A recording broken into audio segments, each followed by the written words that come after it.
Bisa kita awali.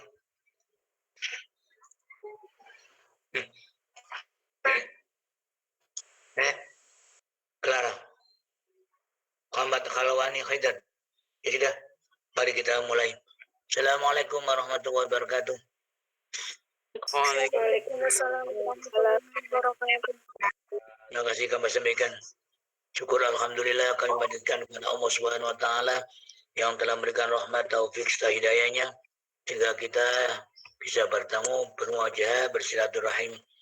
Salawat serta salam senantiasa kami haturkan kepada junjungan Nabi besar Muhammad sallallahu alaihi wasallam yang telah menunjukkan kita pada jalan yang benar, yakni agama Islam.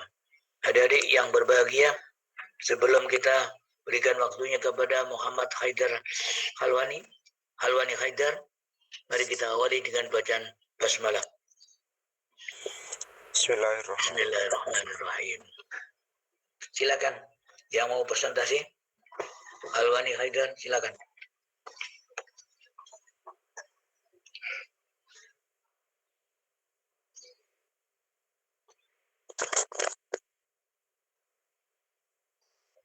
Assalamualaikum warahmatullahi wabarakatuh. Waalaikumsalam warahmatullahi wabarakatuh. Ini yang saya bagikan kelihatan apa tidak ya? Kelihatan. Oh ya. Baik, kami dari kelompok 6 akan mempresentasikan mata kuliah manajemen pada pagi hari ini. Yang pertama ada Ahmad Ghazali Muiz, yang kedua ada Amalia Safina itu cuti, yang ketiga Rini Rizky Rahmiwati, yang keempat saya sendiri Muhammad Khalwani Haidar. Baik, materi yang pertama akan dibacakan oleh Mbak Rini. Pada Mbak Rini waktu dan tempat, silakan. Terima kasih. Untuk materi yang pertama itu membuat keputusan dan proses membuat keputusan. Pertama adalah pengertian pembuatan keputusan. Keputusan merupakan hasil akhir pertimbangkan sesuatu yang dilakukan. Dan dibuat keputusan adalah untuk memecahkan permasalahan. Setelah membuat keputusan menurut Kaunar membutuhkan suatu proses manusiawi sadari dan mencakup fenomena individu dan sosial didasarkan pada nilai dan fakta, menyimpulkan sebuah pilihan di antara alternatif dan tujuan menuju ke situasi yang menyenangkan. Lalu yang selanjutnya itu adalah pembuatan keputusan dalam proses manajemen. Yang pertama adalah pembuatan keputusan adalah manajemen yang perlu dilakukan oleh pemimpin dalam organisasi tersebut. Yang kedua adalah karena keputusan merupakan pangkal dari keseluruhan kegiatan yang menjadi penentu langkah depannya. Yang ketiga adalah kemudian mengembangkan teori pembuat keputusan lalu dikaitkan dengan teori kepemimpinan agar proses pembuatan keputusan dan dalam dan peran dalam proses perilaku dan perilaku pemimpin dalam proses manajemen. Selanjutnya saya kembalikan ke Abah. Baik, terima kasih kepada Mbak Rini. Selanjutnya akan dibacakan oleh saya sendiri. Prinsip dalam membuat keputusan. Adapun prinsip-prinsip dalam membuat keputusan adalah sebagai berikut. Pertama yaitu keputusan pada dasarnya ditunjukkan untuk memecahkan masalah. Karena itu setiap alternatif solusi hendaknya tepat untuk masalah yang dituju. Yang selanjutnya, setiap keputusan hendaknya merupakan alternatif terbaik dengan risiko yang amat minimal. Yang selanjutnya, keputusan hendaknya sudah mempertimbangkan lingkup dan risiko secara sistematik dan sistemik. Lalu selanjutnya yaitu keputusan hendaknya tidak berada di luar zona of acceptance manusia. Selanjutnya, keputusan yang efektif adalah keputusan yang dapat dilaksanakan. Lalu, keputusan hendaknya memecahkan masalah yang generik, bukan masalah yang operasional teknis. Lalu, pembuatan keputusan terdiri dari tahap perumusan keputusan dan implementasi keputusan. Lalu selanjutnya yaitu pembuatan keputusan hendaknya menghasilkan suatu hasil yang dapat diukur. Berikutnya yaitu keputusan tidak selalu harus dimulai dari data, tapi dari judgment. Baik, yang selanjutnya akan dibacakan oleh Mas Ghazali. Ya, terima kasih kepada Halwani. Melanjutkan yang tadi sudah dijelaskan oleh Mas Halwani, selanjutnya adalah proses pembuatan keputusan. Di sini proses pembuatan keputusan sendiri terdiri dari 2 tahapan. Yang pertama adalah tahapan perumusan keputusan. Tahap pertama dari tahap perumusan keputusan adalah identifikasi masalah. Jadi sebelum membuat keputusan tersebut, kita harus tahu masalah apa yang akan kita hadapi nanti, keputusan apa yang akan kita keluarkan untuk masalah tersebut. Yang selanjutnya adalah perumusan tujuan. Nah, di samping kita tahu masalah apa yang sedang kita hadapi, kita juga harus paham keputusan yang akan kita keluarkan itu bertujuan untuk apa gitu, untuk menentukan masalah tersebut dan lain sebagainya. Kita harus tahu tujuan kita untuk mengeluarkan keputusan tersebut. Yang selanjutnya adalah identifikasi alternatif masalah. Setelah kita mengidentifikasi masalah, kemudian merumuskan tujuan, langkah yang selanjutnya adalah menentukan alternatif masalah. Yang selanjutnya adalah penentuan kriteria pemilihan alternatif solusi. Setelah langkah-langkah yang tadi, langkah selanjutnya adalah kriteria pemilihan alternatif solusi. Jadi, setelah mengidentifikasi hal tersebut, nanti akan keluar yang namanya alternatif solusi untuk masalah yang sedang kita hadapi gitu. Nah, ada beberapa kriteria, kemudian selanjutnya ditentukan langkah selanjutnya adalah penentuan pilihan alternatif solusi itu tersebut. Jadi dari beberapa kriteria, dari beberapa opsi solusi alternatif, kemudian dibulatkan menjadi itu adalah hasil akhir dari keputusan tersebut. Nah, tahap yang selanjutnya adalah tahapan implementasi keputusan. Setelah keputusan didapatkan oleh sang pemimpin tersebut, kemudian tahap selanjutnya adalah implementasi keputusan tersebut. Langkah pertamanya adalah legalisasi keputusan. Legalisasi keputusan sendiri ini bisa apa ya? Kalau di organisasi itu mungkin bisa keluarnya SK atau surat keputusan. Apabila dalam keluarga contohnya ya kita mungkin bisa komunikasikan kepada anggota keluarga kita bahwasanya ini keputusan yang sudah diambil oleh keluarga gitu. Kemudian adalah plan of action. Nah, yang selanjutnya adalah sosialisasi dan komunikasi.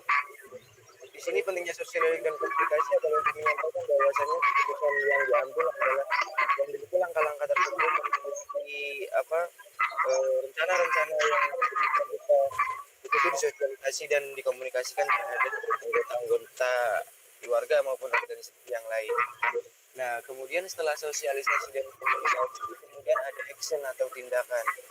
Setelah sosialisasi dan komunikasi, mereka mendapat tugasnya masing-masing, mendapat bagiannya masing-masing, kemudian dilaksanakan dengan action tersebut. Nah, Nah, selanjutnya ketika sudah terjadinya action, ketika sudah terjadinya penerapan pada solusi tersebut, keputusan tersebut, maka ada yang namanya pengawasan. Pengawasan ini biasanya dilakukan kepada orang yang membuat keputusan. Nah, setelah semuanya berjalan, kemudian ada review dan evaluasi. Artinya ketika semua keputusan sudah dijalankan, itu tidak serta semuanya dilepas begitu saja. Adanya pengukuran ulang dan adanya evaluasi untuk mengevaluasi di mana letak yang salah, di mana letak yang harus diperbaiki untuk kedepannya, mana yang harus dikembang ya intinya untuk dievaluasi dan ditinjau kembali mana yang harus diperbaiki dan mana yang harus dipertahankan. Itu dari saya, selebihnya saya kembalikan kepada moderator. Terima kasih. Terima kasih kepada Mas Ghazali atas presentasinya. Baik, sesi selanjutnya yaitu sesi tanya jawab. Monggo teman-teman yang mau bertanya, saya persilahkan. Kami persilahkan.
Silakan, ada yang masuk, ada yang bertanya. Silakan.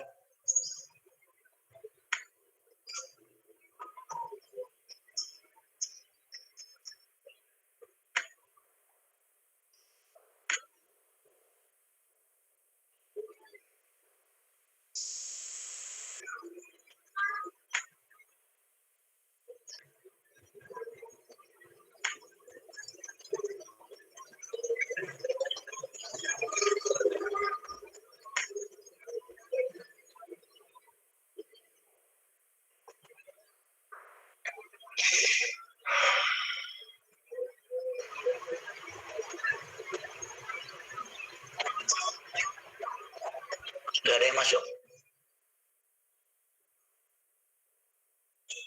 Coba Khalwani, berikan contohnya Khalwani. Khalwani atau Ghazali atau Rini.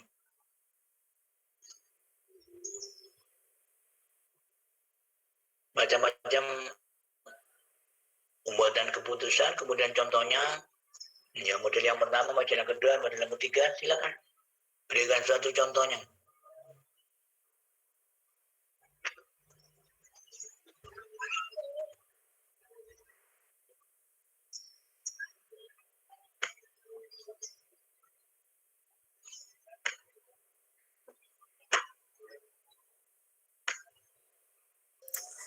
Baik Pak, izin menambahkan sedikit ya. Iya. Contohnya ketika di keluarga itu, sebelum kepala keluarga memberikan keputusan, alangkah lebih baiknya itu si kepala keluarga tersebut mengidentifikasi masalah apa yang sedang dihadapi keluarga tersebut, terus kemudian mencari alternatif solusi dari identifikasi tersebut. Nanti kan timbulnya pemahaman bahwasanya oh ya, masalah ini harusnya diatasi dengan cara demikian dan nanti akan timbul yang namanya alternatif solusi. Nah, di situ si kepala keluarga sendiri berhak merumuskan atau mendiskusikan terhadap anggota keluarga yang lainnya gitu. Bahwasanya ini solusi yang ditemukan oleh saya, atau mungkin keluarga yang lainnya, anggota keluarga yang lainnya bisa mengemukakan aspirasinya bahwasanya dia mempunyai alternatif untuk masalah tersebut. Nah, dari alternatif tersebut nanti disimpulkan mana alternatif yang paling tepat dan mempunyai resiko yang paling minim untuk masalah tersebut. Nah, setelah ditemukannya alternatif, kemudian ya kepala keluarga menentukan keputusannya untuk memakai solusi yang mana yang akan dikeluarkan, yang akan dipakai untuk masalah yang dihadapi keluarga tersebut. Tentu saja keputusan yang diambil oleh kepala keluarga tersebut keputusan yang tidak memberatkan atau keputusan yang tidak merugikan kepada anggotanya, sehingga anggotanya itu tahu bahwasannya kepala keluarga tidak mengambil keputusan sendiri atau secara sepihak gitu Pak. Makanya adanya itu komunikasi dan sosialisasi. Mungkin itu Pak. Bentuknya ada berapa putusan itu?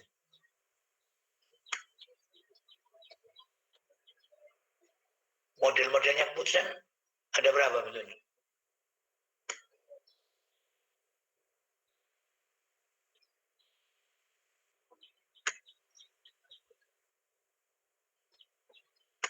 Keputusan tanpa diskusi, tanpa keputusan yang mendapatkan dari saran-saran oleh tokoh ahli, kemudian keputusan yang dilalui oleh demokrasi, kemudian keputusan yang dilakukan oleh beberapa anggota bersamaan atau demokrasi kan juga.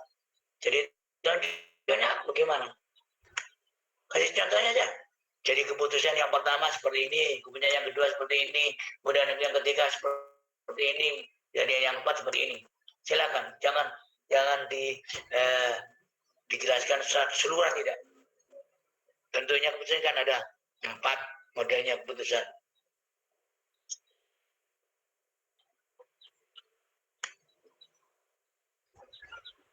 Ya teman-teman sambil tidur-tiduran bisa mendengarkan caranya membuat keputusan bermacam-macam cara atau bentuknya atau modelnya. Gimana hari ini Rizky atau masuk atau Kalwani yang sudah dijelaskan oleh Ghazali? Kemudian hari ini silakan. Jadi ya di sini ada Rini, beberapa model keputusan. Ya itu coba.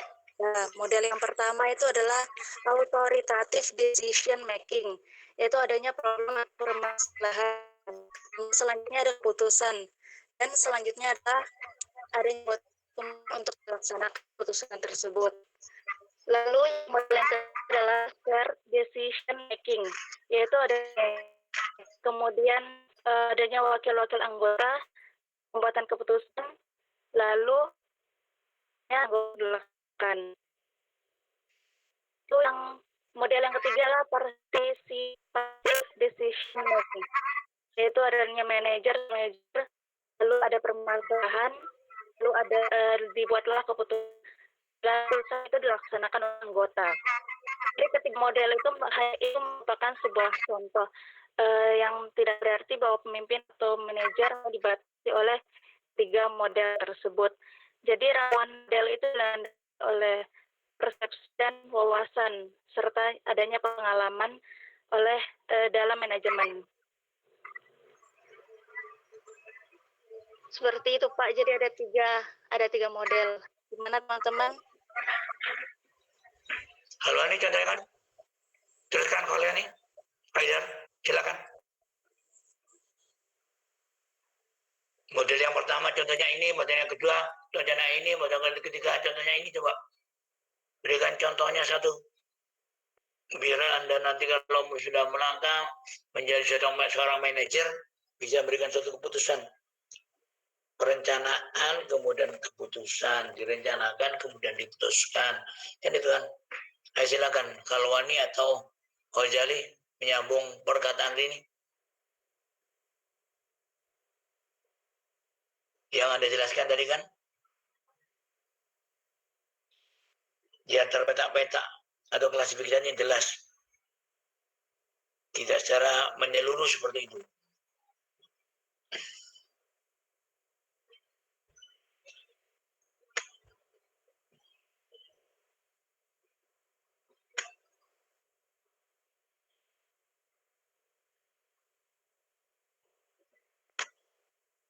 keputusan yang segera diambil, yang dilaksanakan, yang segera dilakukan tanpa berbicara tentang anggota lainnya.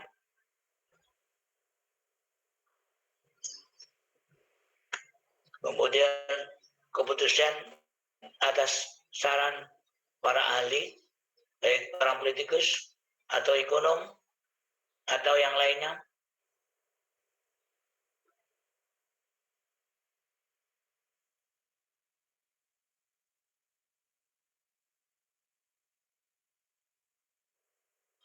Kemudian keputusan yang berdasarkan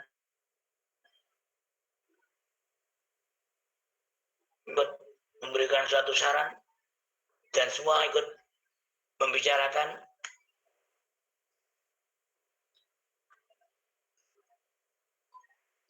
Coba silakan kalau Anda Kaiser meneruskan pendapat ini.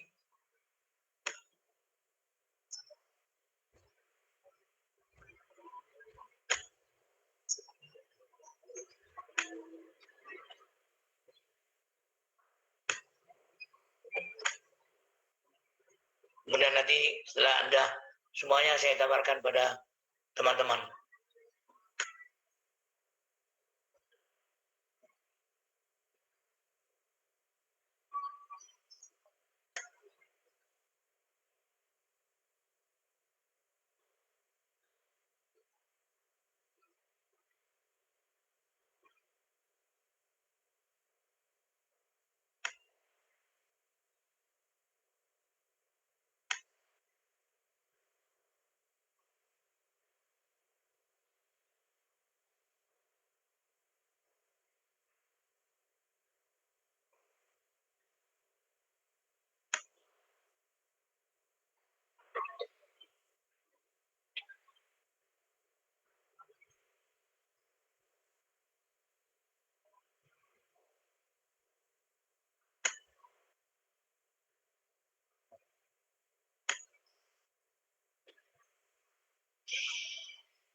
Ya sudah, wajar. Baik, saya Miss, ya silakan. menambahkan Silakan, kalau ini. ya cara-cara untuk mengucapkan putusan, menetapkan putusan yaitu kan ada tahap-tahapannya itu. Itu yang pertama kan seperti yang dijelaskan oleh Mas Ghazali, ada identifikasi masalah, menyesuaikan masalah sesuatu, misal dalam contoh kecilnya aja, dalam contoh presentasi.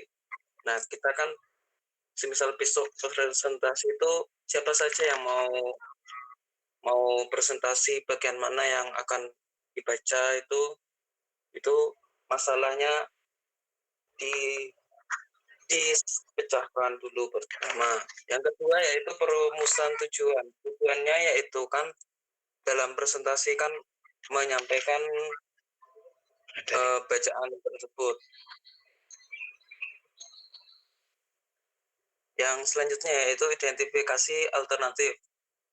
Nah, yang identifikasi alternatif ini untuk mengawetkan mengawetkan misal ada yang bertanya itu apakah kita bisa menjawabnya secara spontan atau dengan loading dulu gitu.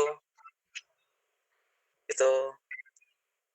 Dan selanjutnya yaitu penentuan kriteria pemilihan alternatif solusi.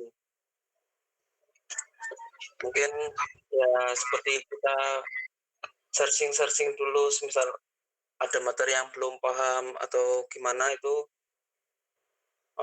menggunakan alternatif yang lainnya. Yang terakhir yaitu penentuan pilihan alternatif solusi keputusan.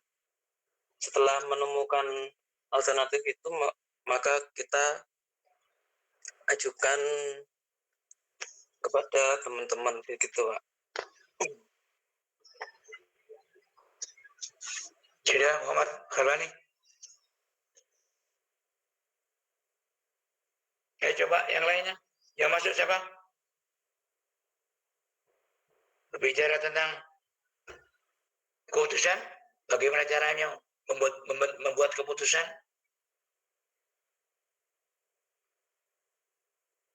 untuk mencapai tujuan, baik organisasi atau itu mendirikan suatu perusahaan atau mendirikan suatu perguruan tinggi. Silakan, ada yang mau masuk?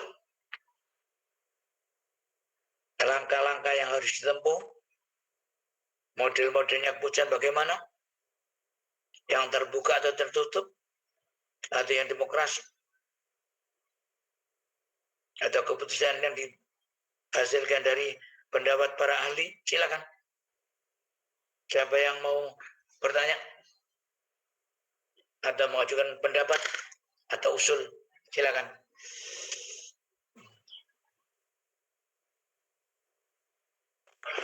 Izin bertanya. Siapa itu yang mau masuk? Siapa? Failasum, silakan Failasum. Dengarkan Rozali atau Rini atau Halwani, silakan. Ya, izin bertanya. Yuk. Pemimpin itu kan setahu saya ada yang sebutannya ketua, ada yang sebutannya kepala. Bedanya itu apa ya? Bedanya ketua sama kepala, atau sebenarnya sama aja? Ya, itu aja sih, sederhana. Ya, siapa yang bertanya lagi? Silakan ditulis dulu masalah Leo Zali.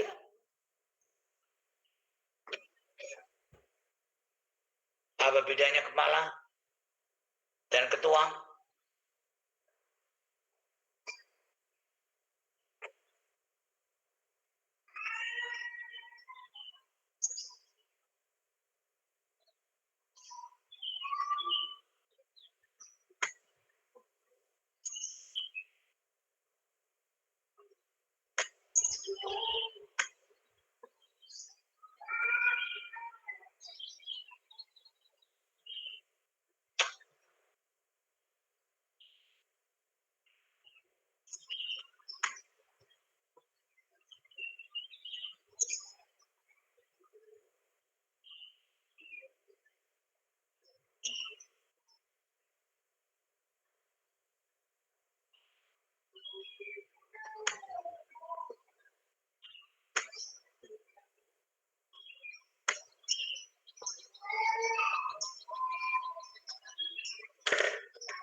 Nggak ada lagi yang mau masuk?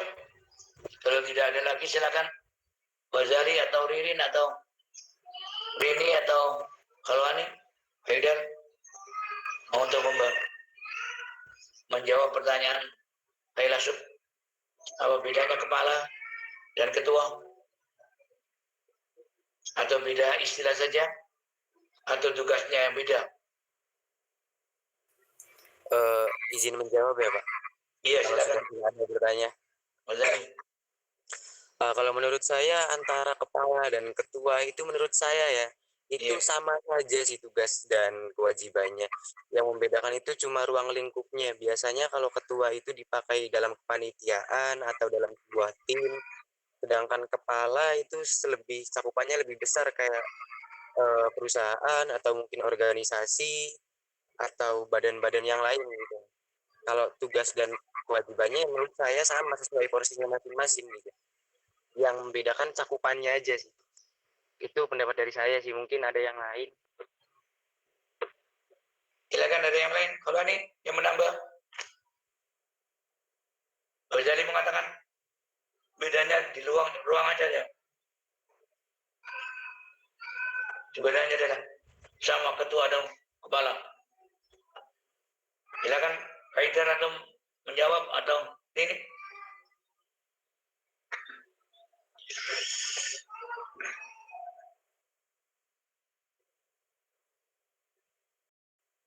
Karena ketua atau kepala itu kan membuat suatu keputusan. Yang membuat keputusan adalah kepala atau ketua atau manajernya. Boleh berkomentar, Apa Pak? bedanya kepala dengan ketua? Fungsinya apa? Status pekerjaannya ketua itu apa? Kepala itu apa?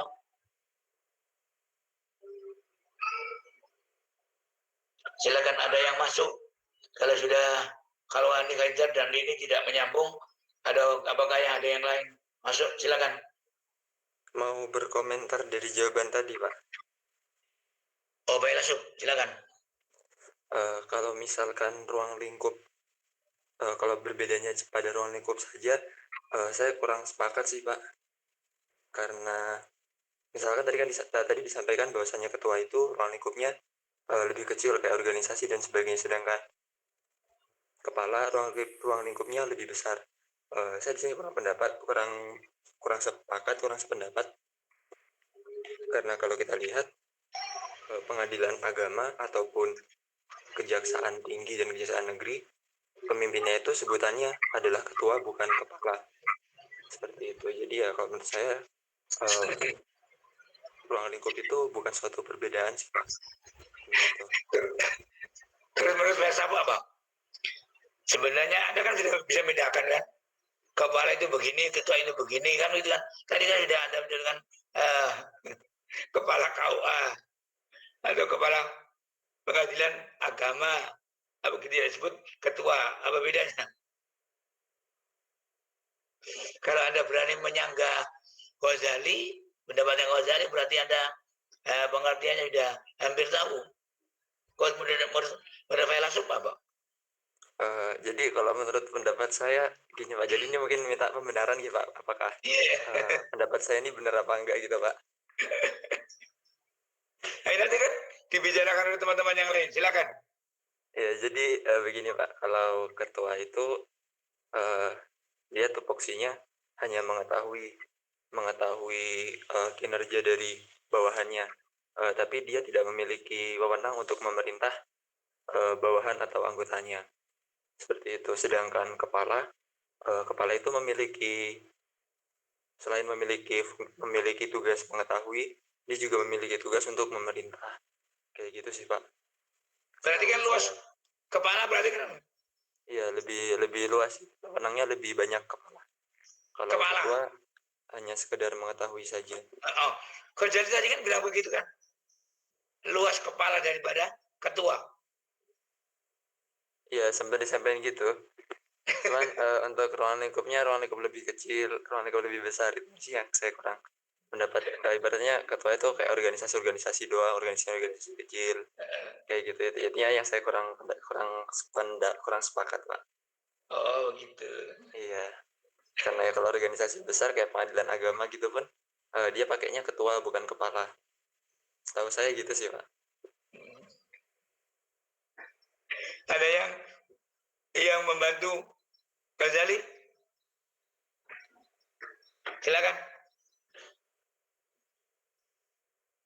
Kalau virus mengatakan ketua dan kepala itu luas kepala daripada ketua. Kalau ketua sekedar mengawasi anggotanya, tapi kalau kepala itu di samping mengawasi anggota, dia juga memberikan suatu keputusan atau membuat keputusan atau berhak memerintah, gitu ya. Kemudian ketua KUA berhak merintah atau tidak?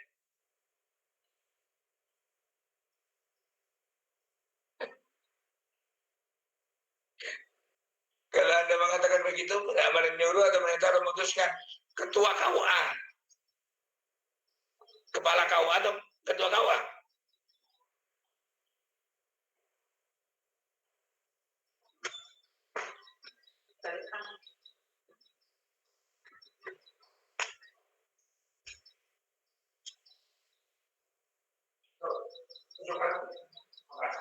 Kalau KUA setahu saya pakai kepala, Pak.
Sudah.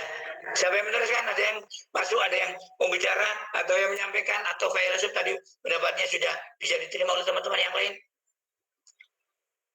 Lebih luas kepala daripada ketua. Silakan. Mengulangi lagi.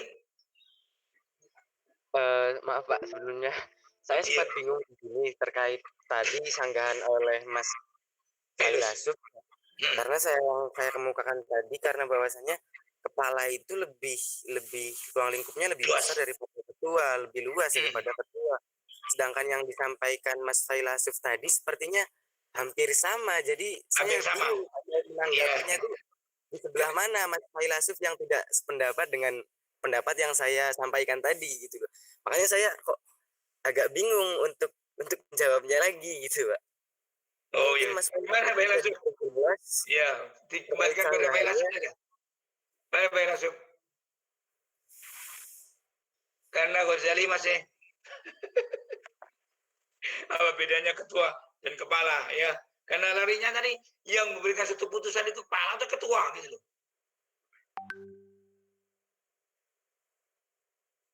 Kalau putusan sama aja sih Pak, kalau menurut saya bisa sama-sama, dua-duanya bisa ngasih. Bedanya cuma bisa merintah sama nggak bisa merintah, itu aja sih kayaknya. Tahu saya. Masuk ya? Kalau alasan Mas Failasuf itu alasannya tidak bisa memerintah dan bisa memerintah, saya rasa ketua juga bisa memerintah terhadap timnya, terhadap bawahannya. Artinya dalam sebuah organisasi, misalkan saya punya organisasi daerah, di situ ada kepalanya, kepala organisasinya siapa? Atau nanti ketika dalam organisasi daerah tersebut nanti ada program kerja kayak contohnya milad lah, nanti ada dibentuk struktur kepanitiaan. Nah, di situ ada ketua panitia. Nah, ketua panitia itu nanti berhak mengaturnya kayak pusatnya gitu. Cuma batasan yang dibicarakan Mas Failasif itu berhak memerintah atau tidak, dan kepalanya berhak memerintah terhadap ketua tersebut gitu loh. Artinya mereka sudah mempunyai ruang lingkupnya masing-masing di mana batasan-batasan mana yang harus yang mana harus dijalankan dan mana yang tidak boleh dilanggar. Artinya tidak semena-mena ketua boleh melangkahi kepala boleh melangkahi ketua, ketua tidak boleh melangkahi kepala gitu loh. Artinya di situ udah ada garis-garis organisasi tersendiri, Mas.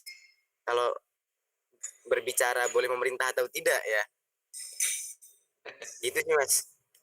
Mungkin itu dari saya. Sebenarnya kan hampir sama kan. Kalau berhak menyuruh atau menyampaikan pendapat kepada bawahnya kan sama, hampir sama. Ketua dan kepala, cuma kedudukannya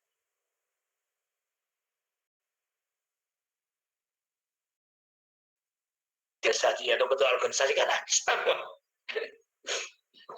Gimana Pak Lasum? Sudah bisa terima pendapatnya Wazali? Nggak bisa, Pak. Iya, terima kasih. Ada yang lain yang masuk? Silakan. Ini larinya kan pembuatan keputusan. Izin masuk, Pak. Gimana, Clara atau Aini? Clara dulu ya, Aini. Ya, silakan Clara. Pak, ngomong-ngomong soal kepala, tadi saya baca di Google bedanya kepala sama ketua. Kalau ketua itu dia ngambil keputusannya pasti selalu dengan musyawarah mufakat gitu kan Pak, sama wakilnya atau sama anggotanya gitu. Tapi kalau kepala itu dia punya sifat absolut, jadi dia bisa mengeluarkan keputusan sendiri. Ya mungkin nggak beda jauh sama kalau pemimpin itu kayak raja. Kalau raja kan keputusannya juga absolut, jadi bisa diputuskan sendiri gitu Pak. Makanya kan larinya kan keputusan tadi kan. Jadi bicarakan kepala itu larinya atau kepala atau ketua itu larinya kan ada keputusan yang tanpa didahului oleh rembukan atau diskusi, ya kan itu kan? Ya, Clara mengatakan begitu. Ya, gimana Pak Lasub? Ya tidak. Sekarang pendapatnya ini apa ini? Mau menambahkan aja sama seperti Mbak. Iya Kak Bapak. Mungkin kalau kepala itu dia kedudukannya itu apa? Kalau kepala dia biasanya tuh sudah menunjukkan adanya kedudukan atau jabatan gitu. Tapi kalau misalnya ketua biasanya dia itu tidak tidak semua ketua itu memiliki kedudukan yang paling tinggi gitu. Karena bisa jadi ketua itu kan dikepalai oleh suatu organisasi lain atau memang dia itu memang sudah ada organisasi dan suborganisasi gitu. Jadi ketua itu ada kepala. Membentuk ketua gitu ya. Dan adanya organisasi yang membentuk ketua gitu ya. Iya, seperti yang Mbak Clara jelaskan tadi. Mungkin kalau keputusannya itu memang sudah mutlak seperti itu. Kalau misalnya ketua, bisa jadi dia itu keputusannya nggak semua tuh mutlak gitu. Bisa jadi memang ada yang bisa dibantah gitu. Seperti itu. Kalau menurut itu keputusan apa? Musyawarah. Keputusan siapa? Ketua atau kepala? Yang mana? Yang dibantah tadi tuh. Yang ketua mungkin bisa dibantah karena memang ketua itu kan bisa jadi dikepalai lagi gitu. Jadi bisa dibantah oleh keputusan kepala seperti itu kalau menurut saya. Oh, ya. Jadi kedudukannya atas kepala daripada ketua ya gitu ya? Iya. Iya. Lasem, ada dua pendapat lagi tadi kan? Ya, masuk Pak. Ya Pak Krul. Pak Krul Umam, silakan. Ya, menyinggung dari dua tambahan dari dua Mbak tadi. Iya. Jadi gini, dalam sebuah organisasi itu kan lebih kental yang memimpin itu namanya ketua, bukan kepala. Soalnya gini, jadinya atau menjabatnya ketua itu ditentukan oleh karena dia dijadikan ketua karena dia menjadi sebuah perwakilan dalam sebuah struktur untuk menjadi atau dipercaya sebagai pemimpin. Makanya keputusan yang diambil oleh seorang ketua berdasarkan sebuah musyawarah bersama dulu untuk untuk memberi suatu jalan keluar terhadap hal-hal yang akan ditentukan. Dan kenapa seorang kepala ketentuannya absolut? Karena dia seperti gini ya, contohnya seperti kepala sekolah ataupun kepala suatu perusahaan. Dia mempunyai wewenang lebih dalam semua kebijakan-kebijakan dan putusannya. Seperti misalnya ada staf yang dinilai kurang, kinerjanya itu kurang gitu. Jadi seorang ketua berhak untuk memberhentikan atau memecat staf tersebut.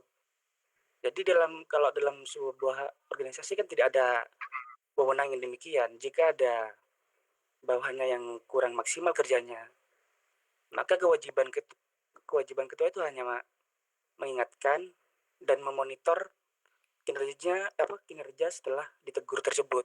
Tapi kalau kepala bisa menindak lebih lanjut, bisa memberhentikan staf-staf yang tidak dianggap layak itu loh dalam karirnya. Mungkin demikian. Itu wewenangnya ya, Ya. tambah luas. Gimana Pak Yasub? Banyak teman-teman yang ikut membicarakan ini. Clara, Aini, Fakhrul Umam sudah tambah lagi. Kemudian apa tanggapan Pak Yasub setelah mendengarkan dari teman-teman? Ya bagus sih Pak, berarti teman-teman itu udah proaktif gitu. Iya. Ya jadi dari pendapatnya teman-teman tadi ya ada beberapa pendapat yang menurut saya bisa saya terima gitu Pak. Bisa terima. Perbedaan kepala dan juga ketua Pak. Yang mana kalau kepala itu perintahnya absolut atau mutlak ya, kalau misalkan diperintahkan A ya harus jalan A gitu. Cuman kalau ketua dan keputusan atau perintahnya tidak bersifat mutlak, jadi harus ada musyawarah dulu. Terus kalau misalkan anggotanya ada yang tidak melaksanakan, ya itu tidak akan ada sanksi sanksi keras lah, kayak langsung diberhentikan atau gimana. Menurut saya jadinya ya kayak gitu sih, sepakat seperti itu. Sudah bisa terima ya? Ya, terima kasih. Oke, terima kasih. Ada yang kita bicarakan lagi? Karena hubungannya kan tadi kan begitu. Ya, kepala yang membuat putusan secara mutlak atau seperti raja atau memberikan satu perintah tanpa memberikan suatu gambaran-gambaran sebelumnya, keputusan yang tanpa didahului dengan diskusi. Kemudian keputusan yang dilakukan atas perintah seorang profesor atau ahli atau tenaga ahli. Kalau bicara tentang ekonomi ya ahli ekonomi, kalau politik ya politikus, kalau ada agama ya orang ahli agama yang memberikan satu nasihat pada pimpinan kan, atau manajer. Kemudian selanjutnya ya putusan yang berdasarkan semua diajak bersama-sama untuk memutuskan atau memberikan satu putusan. Ini larinya kan begitu. Kemudian muncul Failasuf bertanya, apa bedanya ketua dan kepala? Kemudian selanjutnya, siapa yang mau bertanya? Silakan. Atau mau didiskusikan bersama? Silakan. Pak, saya izin bertanya. Clara. Silakan Clara. Ayo. Ya Pak. Jadi kan kita kalau memilih membuat keputusan, pasti pernah ya membuat keputusan yang salah. Nah, jadi biar kita ketika memutuskan sesuatu tahu kalau keputusan kita ini udah baik, udah benar gitu. Ada nggak sih cara-caranya atau metodenya? Coba sebutkan caranya Ghazali. Caranya langkah-langkah membuat suatu keputusan tadi kan sudah dibacakan oleh Ghazali kan? Ghazali atau Khalwani tadi yang baca. Langkah-langkah membuat satu keputusan. Langkahnya apa? Langkahnya pertama ini kan tadi kan sudah dibacakan oleh Khalwani atau Ghazali. Silakan sampaikan lagi. Khalwani atau Ghazali. Biar Clara ya mendengarkan. Bentar Pak. Kalau Kalau kita udah Sudah. mengikuti langkah-langkahnya, berarti udah dipastikan kalau keputusan yang kita buat udah benar gitu, Pak. Loh, makanya keputusan kan nggak selalu benar kan? Kadang-kadang ya berapa persen tidak benar kan, mesti begitu keputusan. Tidak semuanya benar keputusan itu, walaupun dimusyawarahkan atau didiskusikan sebelumnya. Kan nggak bisa kadang-kadang begitu. Makanya kan yang penting langkah-langkahnya itu kan ya. Dari langkahnya ini itu kan sudah jelas tadi kan disampaikan oleh Ghazali. Ya, jadi kalau Anda membuat keputusan kapan Anda akad nikah, itu kan keputusan. Tahun berapa, kepada siapa, begitu kan? Orangnya di mana, rumahnya di mana. Itu kan keputusan. Ya sudah Mas, saya putuskan kita melanjutkan jenjang perkawinan dulu kan, keputusan itu. Asalnya kan gimana? Coba Ghazali sampaikan. Ya, izin masuk ya, Pak. Iya. Mengenai tanggapan Mbak Clara tadi, pertanyaan Mbak Clara, saya rasa tadi sudah saya sampaikan dan kemudian sudah diulangi juga oleh Mas Kalwani sepertinya tadi. Nah, yang saya sebutkan salah satunya dalam proses pembuatan keputusan adalah identifikasi. Itu. Nah, sebelum kita memutuskan itu ada identifikasi dulu, Mbak. Kita pahami masalah apa yang sedang kita hadapi, sehingga nanti timbul yang namanya kriteria alternatif solusi, di mana solusi tersebut yang bakal kita ambil adalah keputusan atau solusi dengan resiko paling minimal. Di situ gunanya identifikasi dan perumusan dan lain sebagainya, Mbak. Jadi dari satu masalah tentunya nggak cuma satu solusinya kan, nggak cuma satu solusinya. Kita ambil solusi mana yang mempunyai apa sih? Banyak kebenarannya gitu.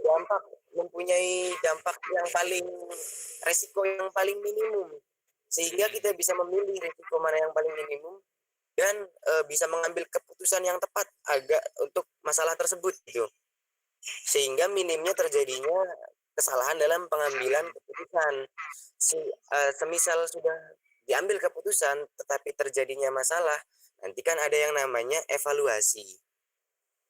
Nah, dari evaluasi tersebut kita bisa menilai langkah mana yang tidak tepat gitu, dan langkah seperti apa yang seharusnya yang harus kita ambil. Nah, ketika keputusan sudah salah, ya mau gimana lagi selain evaluasi gitu. Yang bisa kita lakukan adalah membuat keputusan yang lebih baik untuk kedepannya. Itu sih, Mbak, kurang lebihnya. Mungkin yang lain ada yang mau menambahkan?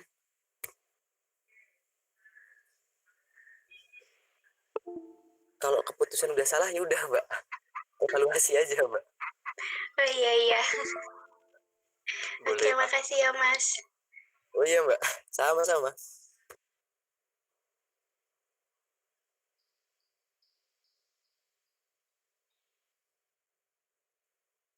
Mungkin Mas Alwani atau Mas Failasuf atau Mbak Rini mau menambahkan? Boleh nambahin? Ya Mas, dipersilahkan. Terkait dengan keputusan kita itu udah benar apa enggak kayak gitu kan. Tadi udah ya, kalau masalah sebelum mengambil keputusan udah dijelasin panjang lebar. Cuman kita memang dalam prakteknya nggak akan tahu apakah keputusan kita ini benar-benar udah benar-benar terbaik lah, kan kita nggak akan tahu sebelum kita praktekin sendiri kayak gitu, sebelum kita jalanin kayak gitu. Jadi ya berani aja ngelakuin keputusan tersebut gitu, berani ngelakuin. Dan ini saya punya prinsip, sukses itu adalah hakim tunggal, benar dan salah. Jadi ya kalau misalkan setelah keputusan itu kita jalankan dan ternyata hasilnya adalah kesuksesan, ya berarti kita benar. Kalau misalkan kita ternyata tidak sukses atau banyak kegagalan, ya berarti keputusan kita ada yang salah. Gitu aja sih sebenarnya. Kalau menurut saya kayak gitu. Jadi ya kalau kita belum ngejalanin, ya kita nggak akan tahu itu udah benar atau masih salah. Gitu sih sebenarnya pada ininya. Mau menambahkan tentang komentarnya Mas Fail? Monggo. Siapa yang bicara ini? Fakrul? Atau Muhammad Kalwan? Kan katanya Mas Fail kan berani aja kalau membuat keputusan, maju aja pantang mundur gitu ya. Sukses adalah hakim tunggal gitu. Nah, semisal ini kan masa-masa pandemi, kan ulama-ulama itu menetapkan keputusan kalau vaksin itu halal. Apakah itu ulama mempunyai ilmu tentang vaksin itu? Apa kan pasti tidak, pasti dia mempunyai mendatangkan bidang Mas, bidang ini manajemen Mas, bukan fikih Mas. bukan kesehatan. Ini cuma mencontohkan mengambil keputusan halal atau enggaknya gitu loh Mas. Ya jadi intinya tuh dalam mengambil keputusan kita mendatangkan ahlinya gitu ya. Izin menambahi Pak. Siapa ini? Pak Rul. Silakan Rul. Mbak, tentang pertanyaan yang tadi ya. Jadi menurut saya sih gini, mengenai langkah-langkah yang ada dalam pengambilan keputusan itu bukan bagaimana setelah kita belajar tentang tersebut dan telah mengaplikasikannya kita akan mendapatkan keputusan yang sangat benar. Tentu tidak. Itu langkah-langkah yang ada itu yang jadi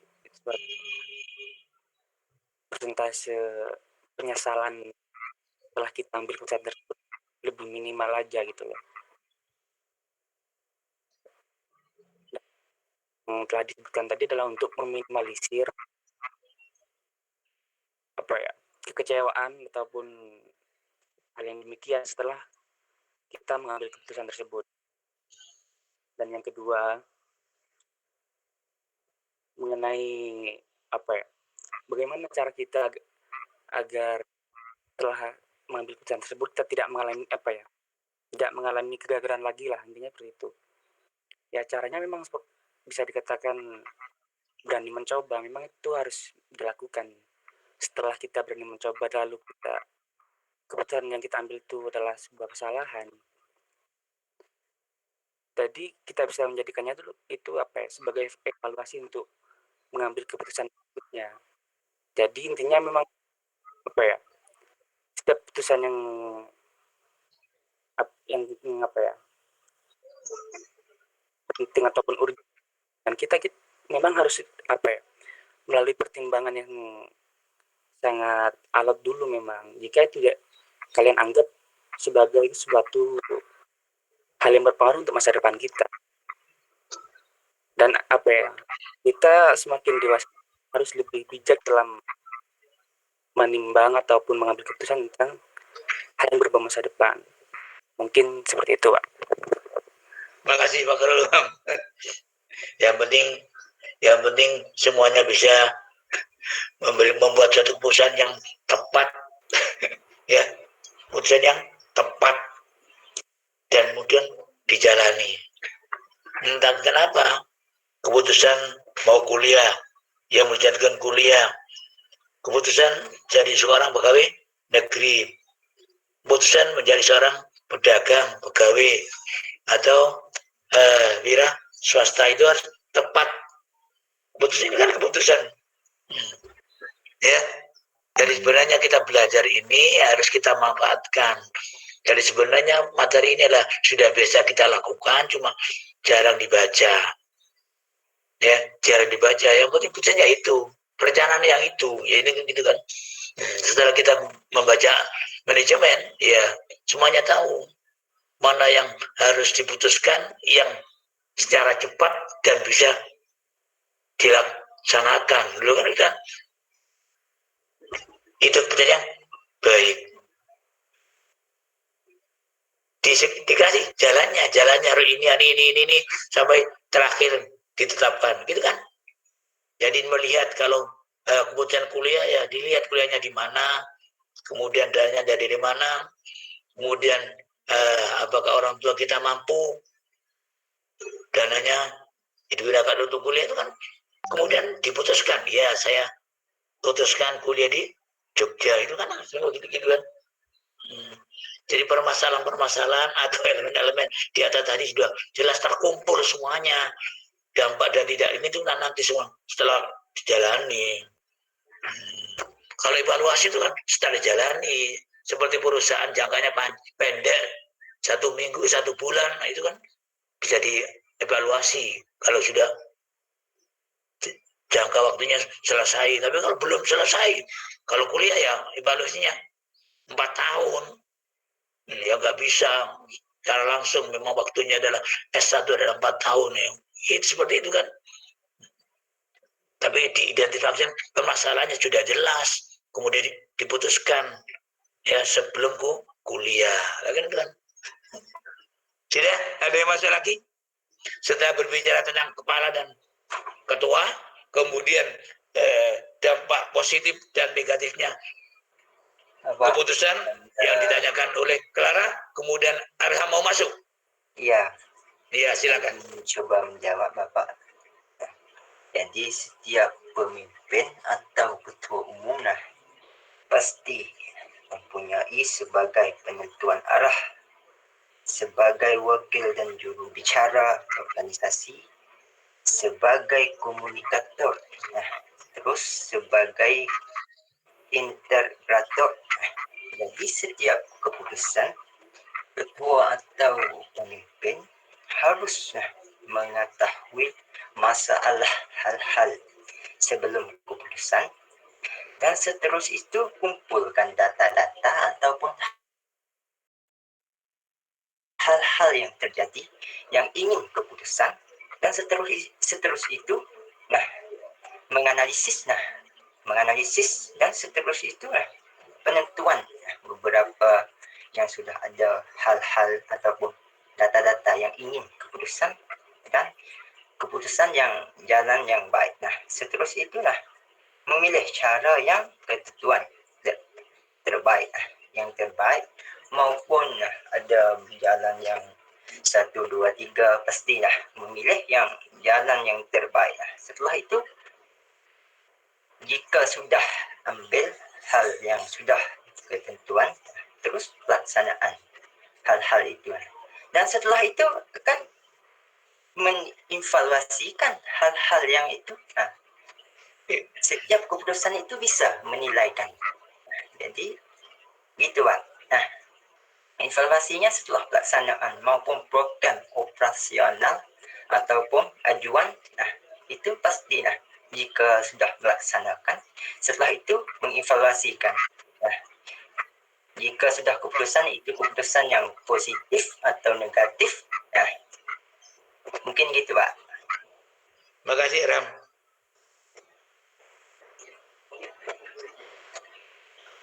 Masih ada yang bicara kan?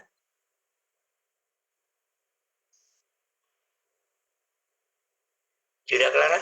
Sudah bisa terima langkah-langkahnya? Sudah Bapak. Sudah, terima kasih. Ada lagi yang didiskusikan?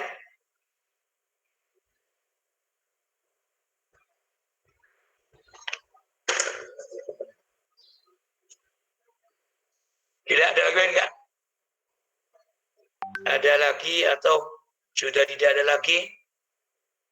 Kalau sudah tidak ada lagi, kita. Gimana? Mau hujan? Hujan Mas. Tidak ada sepertinya Pak. Ridwan masuk apa Ridwan? Berarti membuat keputusan itu sumber daya manusia itu sangat penting berarti Pak ya, untuk sumber daya manusianya. Karena walaupun nanti membuat keputusan sesuai dengan kriteria, dengan tahap-tahap, tapi ketika sumber daya manusianya kurang, berarti tetap catat berarti gitu Pak ya. Apa Tuan? Keputusannya bagaimana? Ridwan? Apakah jelas suaranya Pak? Kadang-kadang putus-putus. Ulangi lagi. Bentar tak cari sinyal dulu Pak. Iya. Begini, berarti dalam membuat keputusan itu sumber daya manusia itu berarti sangat penting Pak ya. Iya. Karena ya walaupun nanti keputusan sudah sesuai dengan tahapan-tahapan ataupun sesuai dengan struktur dalam membuat keputusan, tapi ketika sumber daya manusianya kurang berarti tetap aja cacat gitu, kayak gitu Pak. Mungkin. Iya. Kalau Ridwan nggak pernah masuk, kalau mutunya masuk S1 ya gagal kan. Tergantung orangnya kan, sumber daya manusianya. Itu sudah pasti Ridwan. Iya Pak. Karena yang menjalankan adalah manusia gitu loh. Makanya unsur manajemen itu harus ada orangnya, harus ada modalnya, harus ada alat yang digunakan, harus ada tujuan yang harus dicapai kan itu kan. Itu manajemen kan. Jadi kalau orangnya tidak seperti yang direncanakan, ya gagal. Uangnya juga nggak seperti yang ditentukan, ya gagal. Waktunya sudah terbengkalai, ya gagal. Ya kembalinya kan begitu Ridwan Firdaus. Ya. Oke, baik Pak. Faktor manusia adalah utama. Ya, makanya tadi dibicarakan oleh Pak Filosof tentang ketua dan kepala.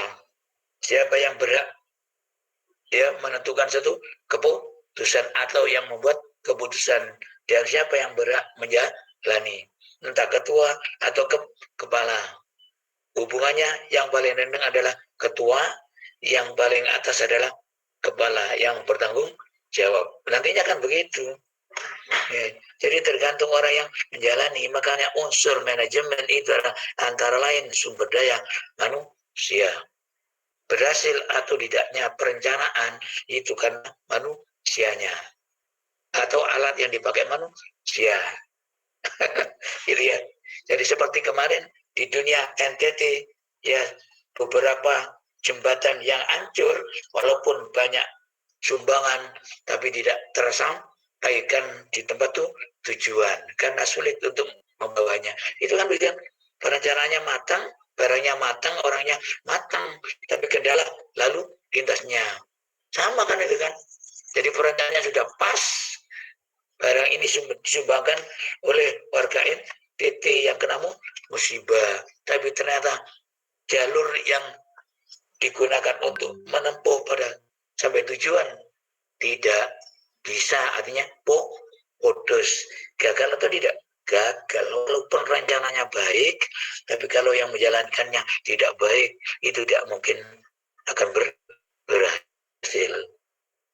Karena manajemen adalah ada perencanaan, ada tujuan. Tujuannya itu kemana? Hasil yang diperoleh. Demikianlah kurang lebihnya. Gimana itu dia? Kalau sudah tidak ada, silakan Dozari atau Muhammad Khalwani atau Lini menutup acara ini dan kita bertemu minggu depan.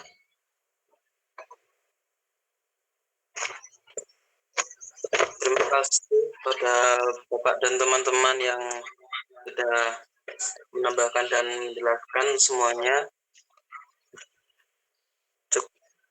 Apabila kelompok kami ada kekurangannya, mohon maafnya. Wassalamualaikum warahmatullahi wabarakatuh. Waalaikumsalam warahmatullahi wabarakatuh. Saya baca absennya ya. Ahmad Rashid, Fayyar, Jarir, Baha. Hadir, Pak. Ya. Opar, Amro. Izin dia, Pak. Ya. Taufik Hidayat. Hadir, Pak. Fazali, Iskandar Zulkarnain. Iskandar. Hadir, Pak. Azza William Muhammad. Hadir, Pak. Muhammad Khairuddin. Yes. Khairuddin.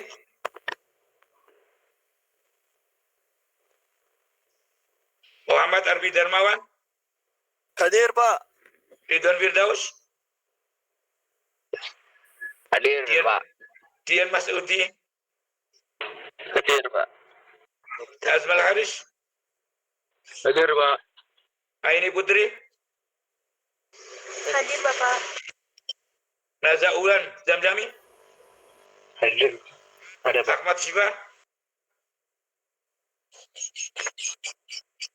Siapa? Failasuf? Syafiq Fahmi? Syafiq Fahmi? Akid, Pak. Anwar Rasid? Ali? Anwar Rasid? Hadir, Pak. Auna? Hadir, Bapak. Raden Rara?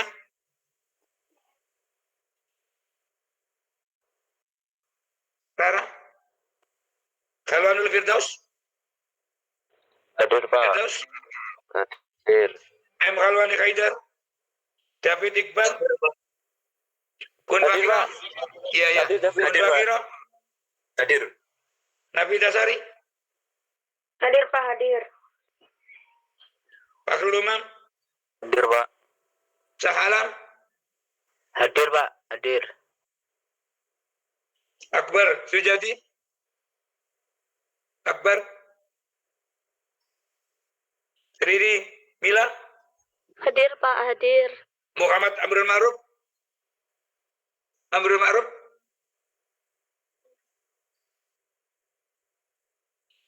Naufal Fayat? Rizka Kurniawati? Pak. Iya.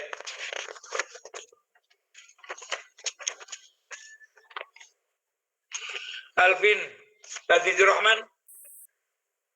Hadir, hadir, Pak. Fauzan Nur Sabani?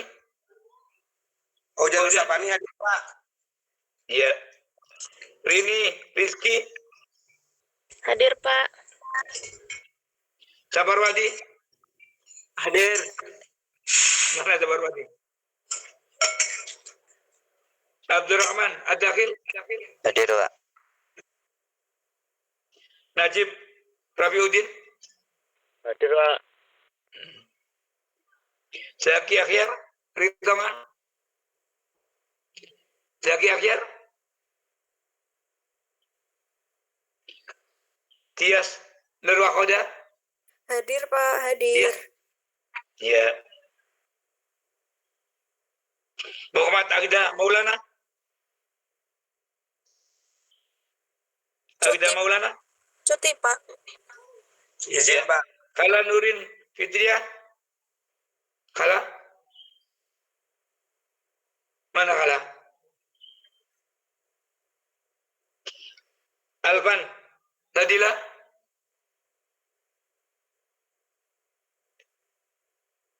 Rizma Alfia Lutfiana? Hadirah, Pak. Iya. Kara? Hadir. Sally Milinia? Sally? Hadir, Bapak. Hadir, Bapak. Cepi Umar? Cepi Umar? Cepi? Mana Cepi? Amalia Safina? Amalia Safina?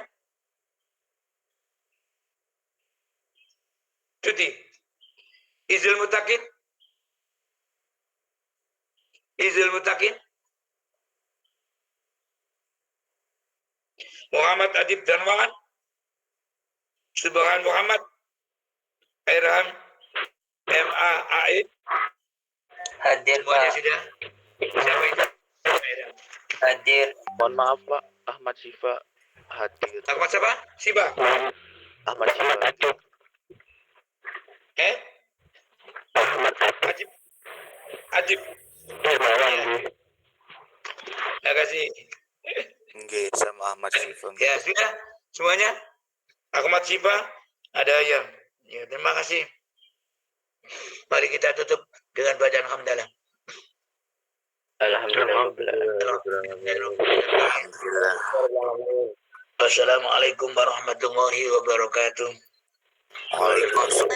Warahmatullahi wabarakatuh.